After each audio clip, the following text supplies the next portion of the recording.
பேர் இன்றைக்கு தேர்வு எழுதியிருக்கிறாங்க. இதுல பாத்தீங்கன்னா நடுத்தர மக்கள், ஏழை மக்கள் தான் இந்த குரூப் 4 தேர்தலில் அதிகமா தேர்வு எழுதியிருக்கிறாங்க.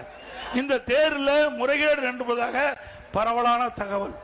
அதோட இந்த தேர்வில் எழுதுகின்றவர்கள் அந்த வினாத்தாள்ல சிலபஸ், அந்த சிலபஸ் அந்த கேள்வி கேட்கல, அதுக்கு அப்பாற்பட்டு அந்த டிஎன்பிசி தேர்வு கேள்வி வந்திருக்குது.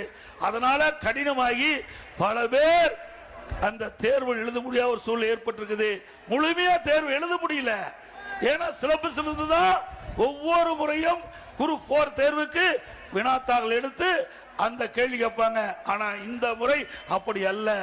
அதோடு தேர்வு முடிந்த பிறகு அந்த எழுதின தேர்வு தாள்கள் அதை முறையாக சீலிட்டு கொண்டு போகல, அதுல குளறுபடி. ஆக இப்படிப்பட்ட குளறுபடியான தேர்தலை ரத்து செய்து மீண்டும் டிஎன்பிசி தேர்தல் குரூப் 4 மறு தேர்தல் நடத்தப்பட வேண்டும் இந்த அரசு.